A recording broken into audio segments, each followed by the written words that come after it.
Alright, Johnny, time for bed. Now. Yes. Aww. Tell me a story. Magic word? Tell me a story, please. Well, there's one legend that happens in the mountains way to the west across the ocean in South America.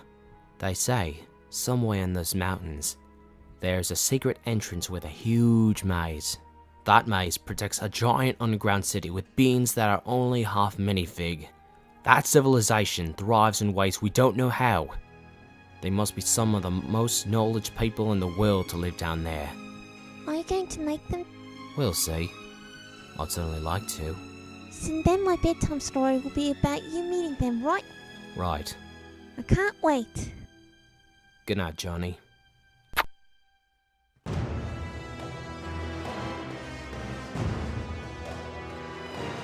Sam! Hey! Sam!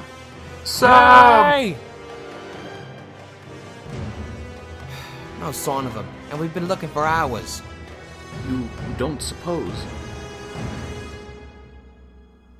3 of us are dead already. Sam may well be the 4th. But I'm not giving up until I know for certain. Poor choice.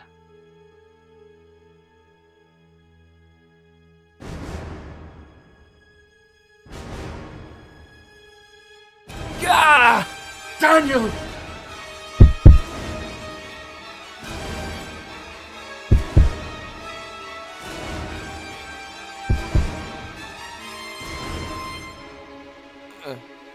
I'm sorry, Johnny.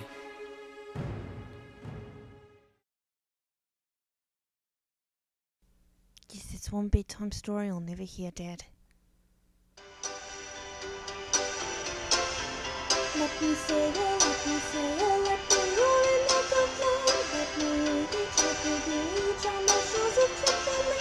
Let me say it, let me say it, let me crash upon the shore. Let me beach by the Indian Sea. Time, time, time, time, time, time.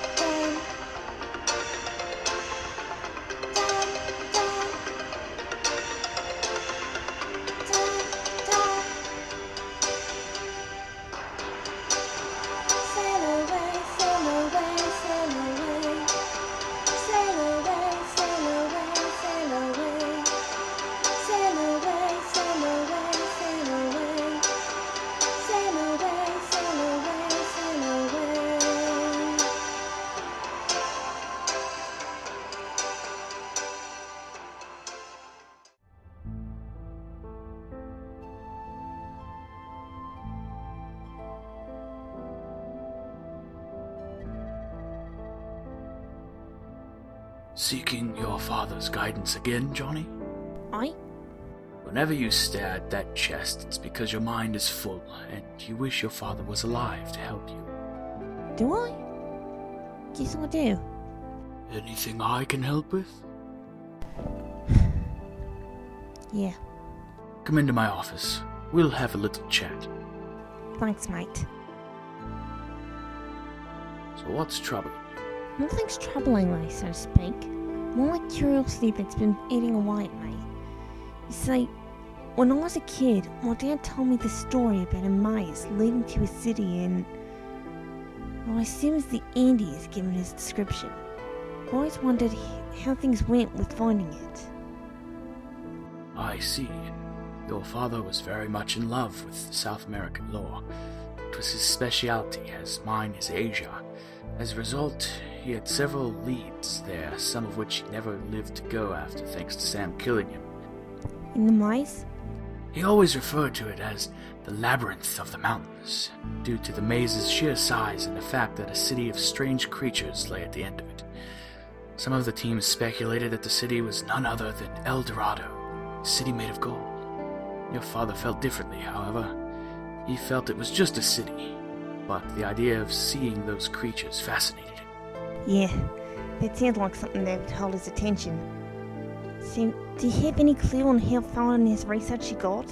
Or where he may have put his notes? Sounds like you plan to look into this legend yourself. Yeah, thinking about it. Well, I don't know how far he got, but his notes are probably hid with several others under the floorboards. Wait, my dad kept notes there? For a few things. I shouldn't have nailed up all those loose floorboards, I'm guessing. That's probably very true. Good night, Pippin. Hi, Dr. Kilroy called and asked me to come check on you. He said he hadn't seen you in days and was worried. I was about to call him, actually, but come on in. I might have a story for your magazine. You've been working on something then? Well, I've been continuing some of my father's old work. More specifically, work concerning a city that's hidden underneath the Andes and guarded by a labyrinth. Whoa! Have you found the entrance yet? Not only that, do you know what nautical lines are, mate? Yeah, they're those weird markings in the ground in Peru that create designs when you fly over them, right? Why? No one knew what they were there for until now. Take a look. If you put them together just right, you get a map of the maze. Whoa! We have everything we need to get through this maze and find the city. I don't know what the city will hold, but you can bet your camera will be worth the trip. Well, what are we waiting for? Call Dr. Kilroy and let him know what you found. We need to get to Peru as soon as possible.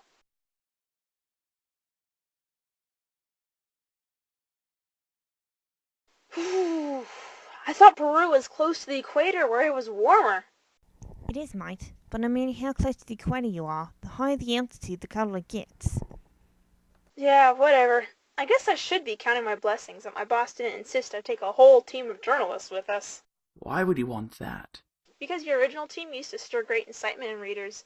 So when I told my boss that we were following information left by Daniel Thunder himself, he got all excited and not only made an announcement to the public about it, but nearly demanded the entire archaeology section put on the case. I had to remind him how delicate this kind of work is, and hence the importance of only a few distracting journalists as possible. I'd hardly call you distraction, more of an asset, but I see where you come from. Speaking of Daniel's information, did he say how we were to find the door? No, just an exact location. I even wrote in his personal notes that your team was going to have to find the entrance. Sounds just like Daniel, alright. This is the location. The entrance has to be around here. Pippin! We'll take shelter over there! Sam's got this cliffside covered. Why need to get him out of the area? You two stay down.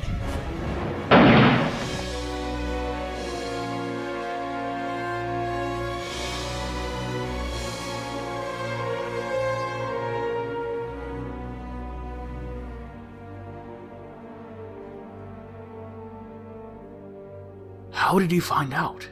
I knew making that public announcement was a bad idea. Are you alright? I'm fine. Just grazed my shoulder. Another inch and it would have hit your neck. You're bleeding pretty badly. Let's get you wrapped up.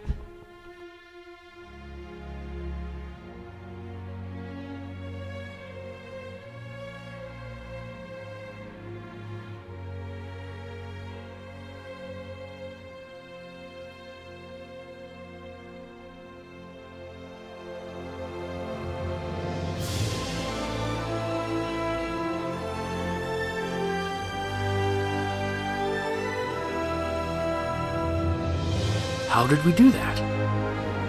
I don't know, but let's get in before any more surprises happen.